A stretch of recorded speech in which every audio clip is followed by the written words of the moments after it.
तो रुको जरा, सब्र करो। करोड़ों की तरीके से लोग नजर आते हैं।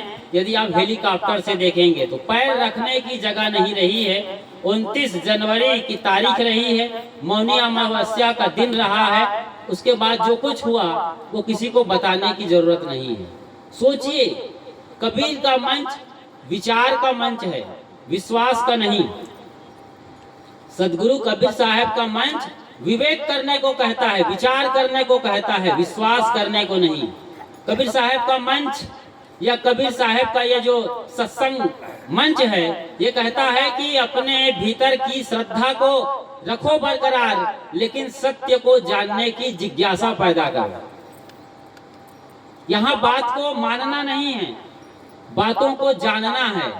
ये बिल्कुल आदमी की बात कर रहा हूं मैं किसी आदमी के अलावा अन्य पशु परिंदों की बात नहीं कर रहा हूं, जो न तो जानते हैं ठीक से, न समझना चाहते, न समझने की ताकत है। आपके अंदर वो ताकत है कि आप बात को मानेंगे कि बात को जानेंगे। कभी आप बोलते हैं कि मैं अपने हाथ को मानता हूं, ऐसे हाथ दिखाओ, भुजा दिखाओ और कहो कि मैं अपने हाथ को मानता हूं। अपने हाथ को मानने की क्या जरूरत है? आपको मालूम है कि ये मेरा हाथ है और मैं इस हाथ से काम करता हूं और मैं जिंदा हूं, इतना काफी है जानना। फिर आपका हाथ है, आप भी जानते हो, बाकी लोग भी जानते हैं। जिस चीज को हम नहीं जानते वहां पर मानने की शुरुआत होती है। लोगों को बताया गया, तमाम महामंडलेश्वरों के द्वारा, वहां आए धर्माचार्यों और अखाड़ों के महंतों के द्वारा, और खास तौर से ब्राह्मण परंपरा के अंतर्गत जो ज्योतिषाचार्य रहे हैं, भविष्य वक्ता जैसे लोग होते हैं, नक्षत्र विज्ञानी, खगोल विज्ञानी, इन लोगों के जरिए ये बताया गया कि मौनी अमावस्या के दिन वहां पर रात के 2 बजे के बाद, यानी ब्रह्म मुहूर्त की बेला जब शुरू होती है, तो उस अवसर पर पवित्र संगम में स्नान करना अत्यंत फलदायी है, पुण्यदायी है। और लोगों की भीड़ उमड़ पड़ी, लाखों करोड़ों नहीं, कम से कम उस वक्त मौनी अमावस्या के दिन पूरे यदि इलाहाबाद शहर को देख लिया जाए तो कम से कम 15 करोड़ लोग थे, जिसमें कम से कम 12 करोड़ लोग तो स्नान करने ही आए थे। इतनी बड़ी भीड़, जगह छोटी थी, और वहां जो हालात हुई है, भगदड़ मची है, वो कहीं किसी को बताने या पूछने की जरूरत नहीं है। सब लोग कहीं ना कहीं थोड़ा सही पूरा सही आपने देखा है, सुना है, समझा है। क्या सचमुच में वहां गंगा मैया विराजमान थी? यदि मैया थी तो फिर ऐसी भगदड़ क्यों मच गई? यदि कोई वहां भगवान विराजमान है, 33 करोड़ में से त्रिदेव को ही मान लें, ब्रह्मा विष्णु महेश ही वहां पर विराजमान होते या आसमान से नजर रखे होते, तो कहीं ना कहीं इस बड़े हादसे को टाला जा सकता है। इसमें कहते हैं कई हजार लोग मारे गए होंगे। लोग अब तरह तरह की बातें कर रहे हैं। वहां इतनी भगदड़ मची कि लोग पैरों तले रौंदे जाने लगे, और प्रशासन ने अफरा तफरी में पुलिस और बाकी लोगों के साथ मिलकर लाशों को गंगा में बहा दिया। ये सच्चाई हो सकती है, मैं ये दावा नहीं कर रहा। लोगों की बात और बाकी चीजें जो आ रही है वो समझ में आती है कि इतनी तबाही मची वहां पर, कई जगह भगदड़ मची। मतलब लोगों को समझ में नहीं आया कि क्या होना चाहिए, क्या होना नहीं चाहिए। एक दूसरे पर चढ़ने लगे, किधर क्या है, किधर बस मौत मौत मौत, खुद को बचाना है।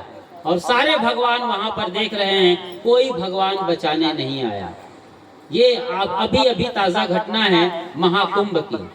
दूसरी बात अभी कर लें, 2-4 बरस पहले आपके पूरे गांव ही नहीं, जिला ही नहीं, प्रदेश ही नहीं, पूरे भारतवर्ष में कोरोना का कोहराम मचा हुआ था। लोगों की लाशें निकल रही थी गांव से, लोग मारे जा रहे थे। हिंदू, मुस्लिम, सिख, ईसाई सारे लोग मारे जा रहे थे। कहीं से कोई पैगंबर नहीं आया कि मुसलमानों को बचा ले, कहीं से कोई क्राइस्ट जैसा आदमी नहीं आया, यहुन्ना यहोवा, कि वो ईसाइयों को बचा ले, और नहीं आपके यहाँ हरिद्वार से ऋषिकेश से और हिमालय की चोटी से या कैलाश पर्वत से कोई भगवान आया कि कम से कम हिंदुओं को बचा ले। वेटिकन सिटी से ना तो होली वाटर बांटा गया पोप और पादरी के द्वारा, ईसाई सबसे ज्यादा मारे गए थे, कम से कम ईसाइयों को बचा लिए होते। वहीं मुसलमानों का जो अड्डा है सबसे बड़ा मक्का मदीना, वहां से कोई जमजम का पानी नहीं बांटा गया कि कम से कम मुसलमानों को बचा ले जो 58 देशों में फैले हुए हैं और बड़ा आतंक मचाए हैं पूरी दुनिया में। जब देखो तब वो कट्टरपंथी होकर के जो तमाम सॉफ्ट कॉर्नर होते हैं वहां पर वो अटैक करते रहते हैं हिंदुओं पर खास तौर से। लेकिन ऐसा कोई पैगंबर, कोई वहां पर खुदा अल्लाह ताला नहीं आया कि मुसलमानों को बचा सके। और ना तो आपके हिंदुओं की बात करें तो यहाँ हरिद्वार, ऋषिकेश, बनारस, अयोध्या जो पवित्र भूमि है और बाकी और जगहों से, मंदिरों से, देवालयों से, धार्मिक संस्थानों से कोई ऐसा नहीं निकल के आया देवता, भगवान या परमात्मा जो पवित्र गंगा जल पिला सके। पवित्र गंगा जल हिंदू कहते हैं, जमजम का पानी उसे मुसलमान कहते हैं, होली वाटर उसे ही ईसाई कहते हैं। कहीं से कोई लॉर्ड या गॉड नहीं आया, परमात्मा और परमेश्वर नहीं आया, और नहीं कहीं से कोई खुदा और अल्लाह आया। सोचिए जरा, आप मानते हैं, हम आपकी मान्यता का, आपकी परंपरा का, आपकी श्रद्धा का सम्मान करते हैं, लेकिन इतना ही सत्य नहीं है। सत्य को जानने के लिए आंख खोलना जरूरी है। अपनी आंख से देखने आना चाहिए, अपनी आंख से समझने आना चाहिए, चेतना जलाना चाहिए। कबीर साहब का पूरा फोकस, पूरा मंतव्य यही है। उनकी बीजक, उनकी जो मौलिक रचना है बीजक जिसका नाम है, उसको पढ़ेंगे तो साहब कहते हैं जाग जाग जंजाली जीरा।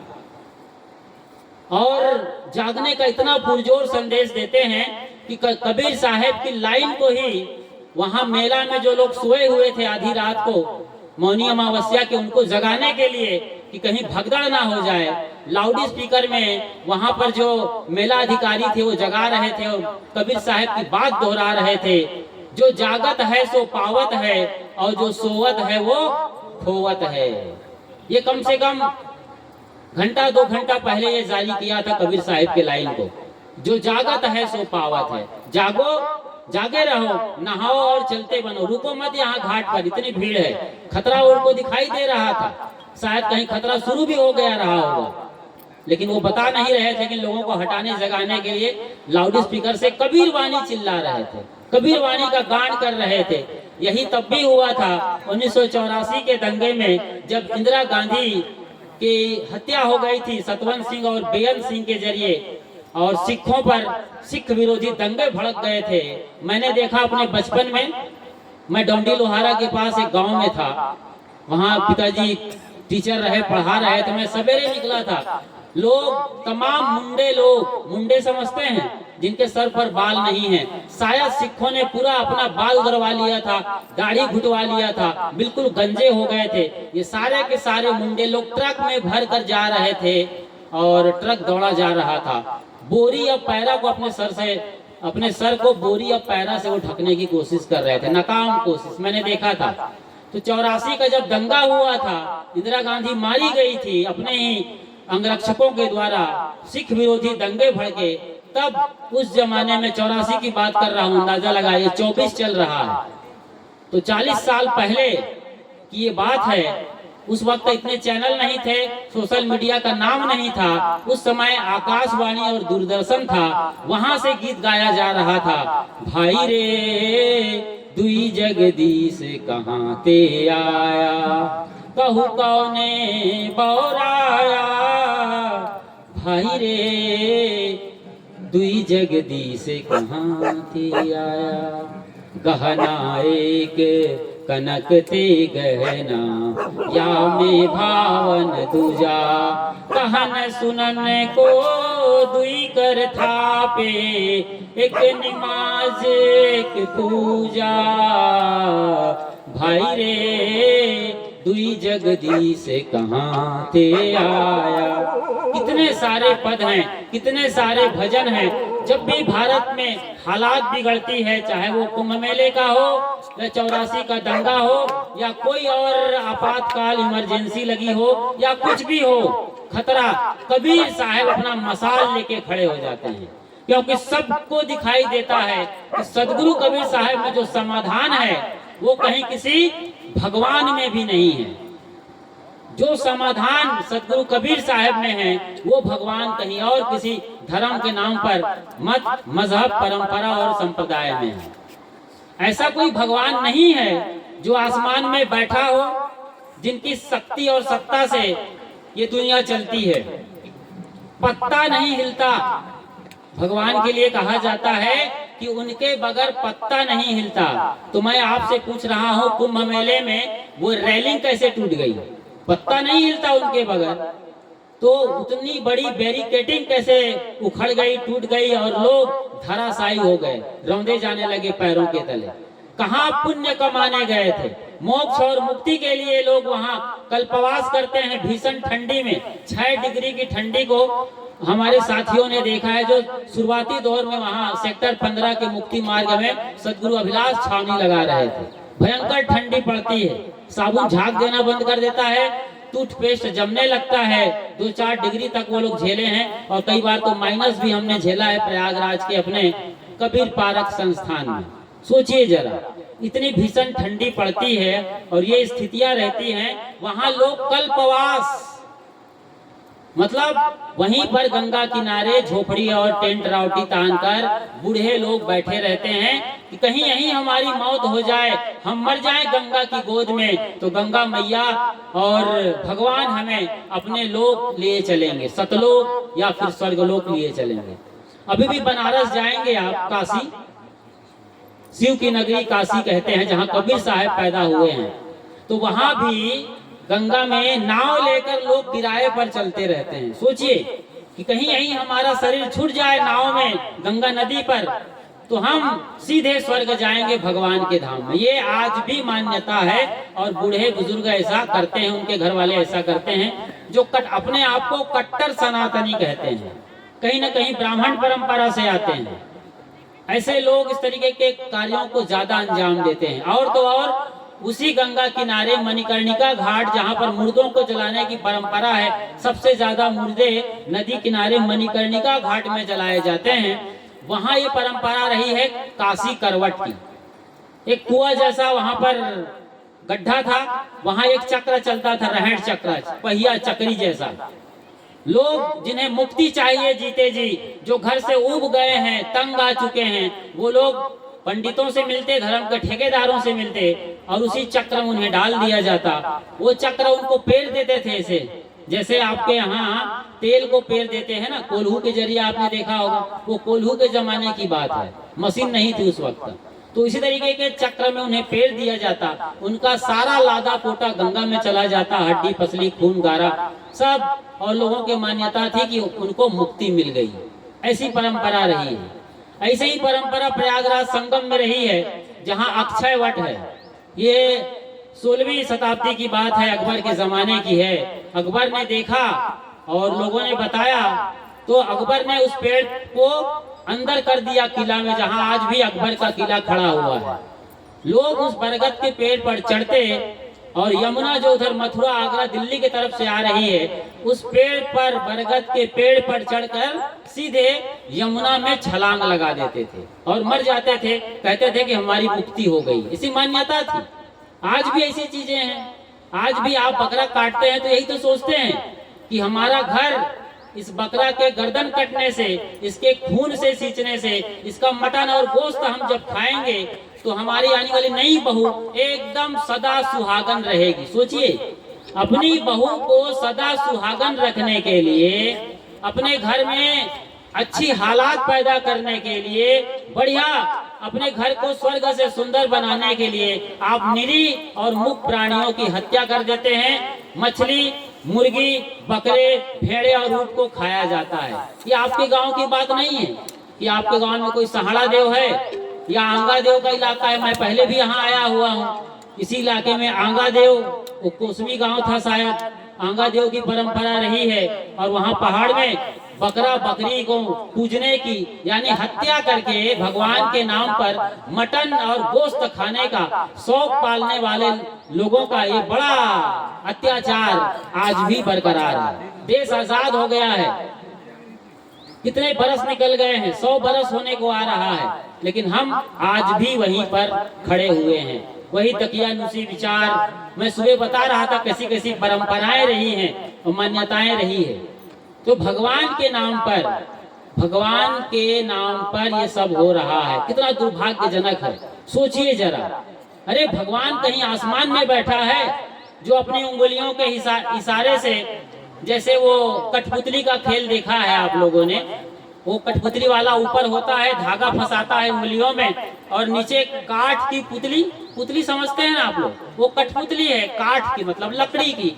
उसको बढ़िया कपड़े लत्ते पहना दिए हैं, कोई राजा जैसा दिख रहा है, कोई रानी जैसी खूब संवरी हुई है, सजी हुई है, मेकअप करके आई है, कोई वजीर है, कोई मंत्री है, कोई और नौकर है, कोई और पहरेदार है। ये सब खेल तमाशा दिखाता है। कभी राजा रानी से बात कर रहा होता है, कभी रानी घुड़की लगा रही है अपने मंत्री को, ये क्या गलत कर रहे हो।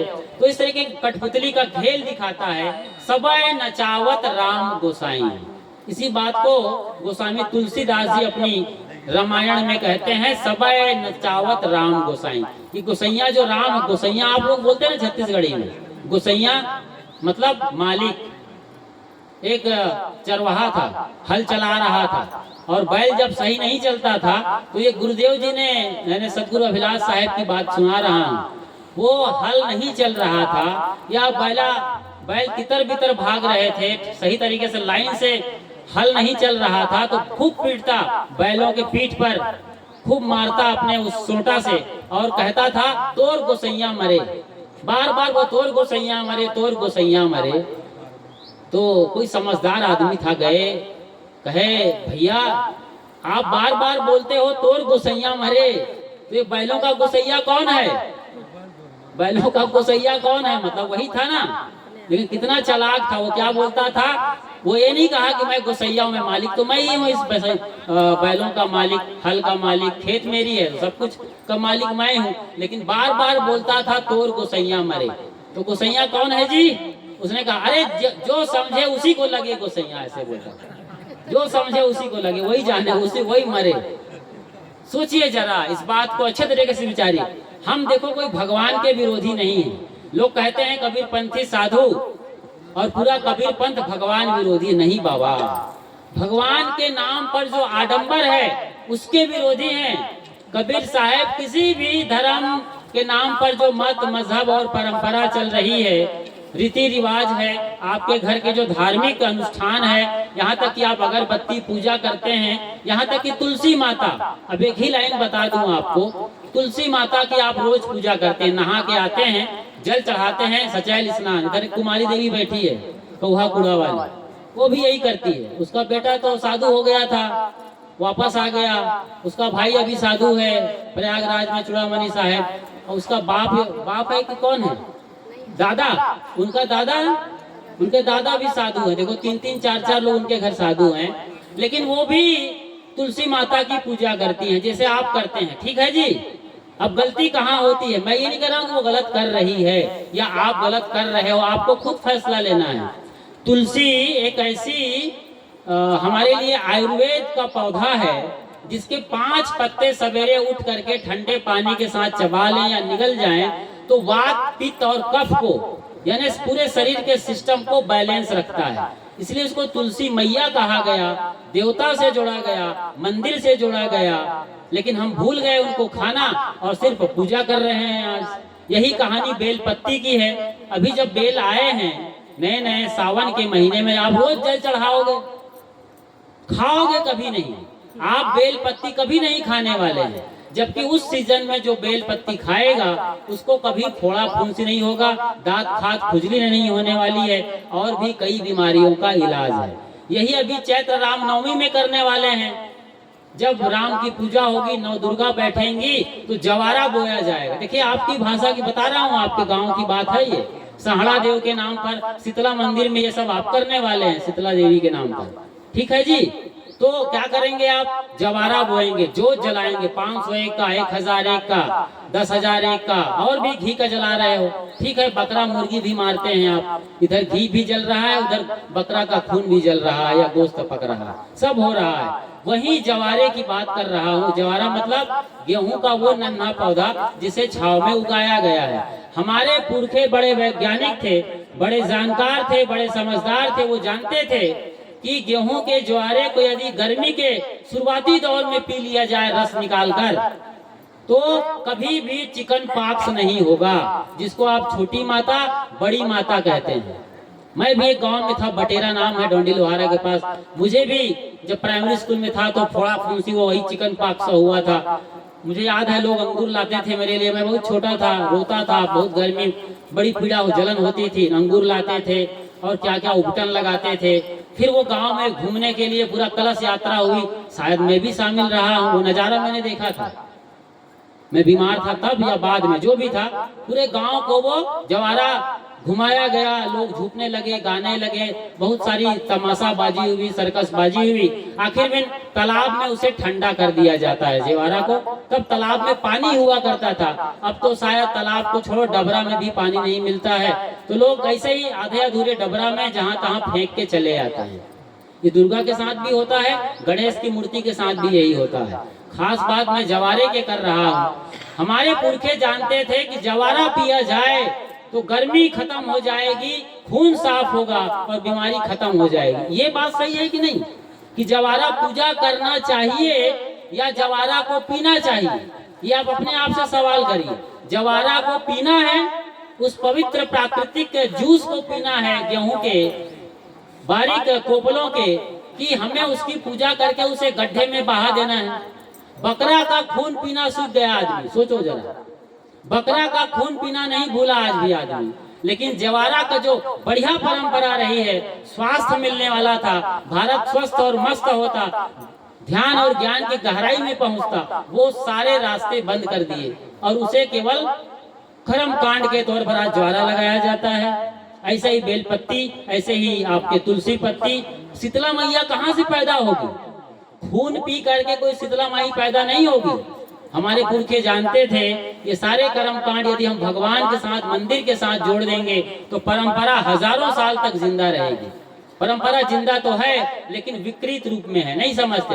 अरे भाई, शीतला मैया आप ही लोग हैं, हर आदमी के अंदर शीतल आत्मा बैठी है, आप सब शीतला देवी हैं और आप अपने भीतर प्रकृति को जाने दीजिए।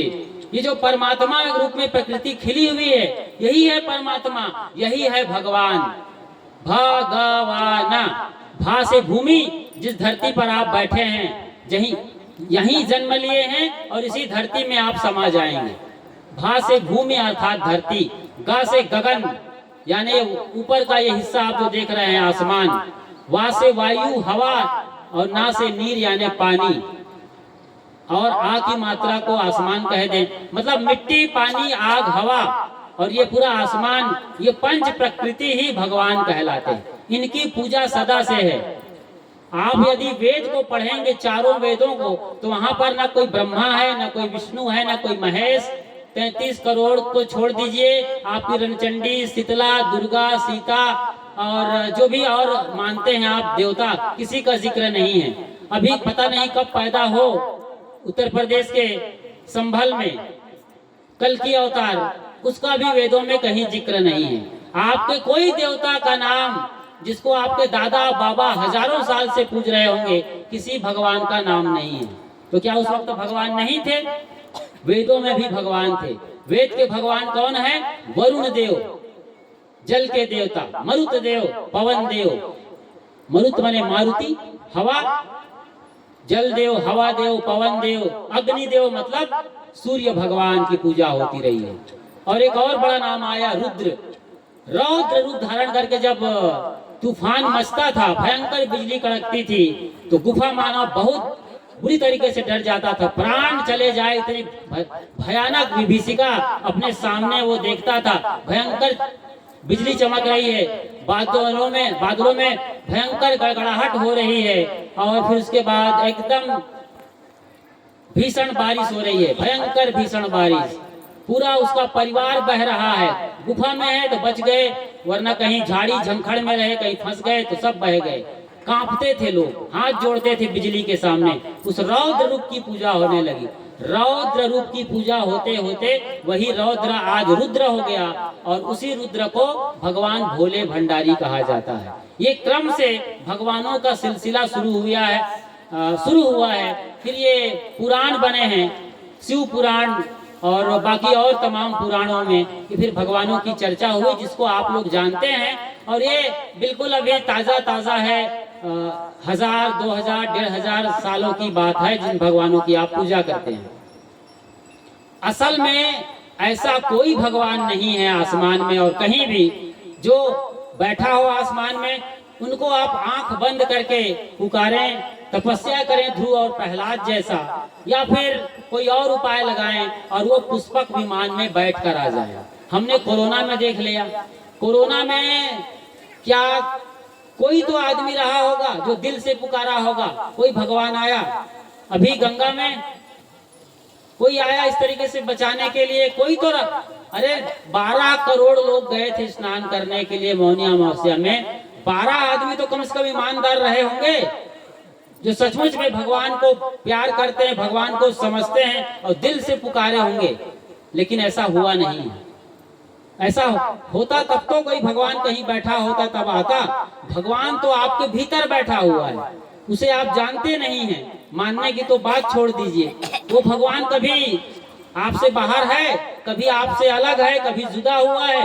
24 घंटे जो आपके साथ रहता है वही तो भगवान है। उसी भगवान की ताकत से मैं बोल रहा हूँ, वरना ये माइक, ये स्टैंड अपने आप बोल लेता, हमारी क्या जरूरत थी। इतना बड़ा आयोजन करने का, बढ़िया सामियाना, पंडाल, दरी, भोजन, भंडारा, ये पूरा खर्चा किया जा रहा है हजारों रुपए। इसकी क्या जरूरत थी। आपके भीतर भगवान बैठा है, वो सुन रहा है। मेरे भीतर भगवान बैठा है, वो बोल रहा है।